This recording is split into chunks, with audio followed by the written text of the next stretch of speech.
Isabelle Le Callennec, fin prête à voler de ses propres ailes. Couvée puis adoubée par le baron vitréen Pierre Méhaignerie, la voilà désormais en première ligne.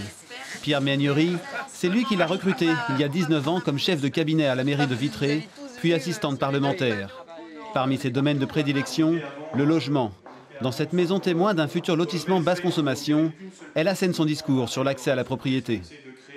Je pense qu'il faut conserver des produits d'incitation à l'investissement, mais il ne faut pas que ça. Je pense qu'il faut aussi sécuriser l'accession à la propriété directe de gens qui veulent acheter leur maison, devenir propriétaires.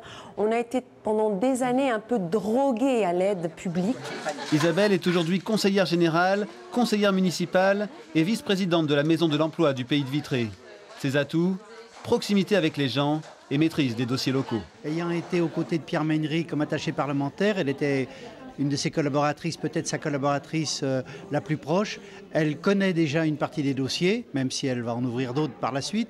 Elle connaît ses dossiers, elle connaît les portes auxquelles il faut frapper. Le lendemain de son élection, elle est opérationnelle. Pas trop dur d'ailleurs de passer après Méhaignerie ?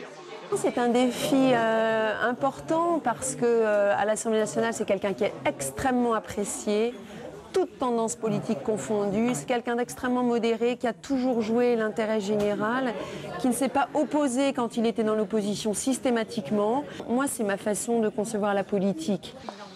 Isabelle Le Callennec va donc continuer à marcher dans les pas de son mentor. C'est ce qu'on appelle le changement dans la continuité.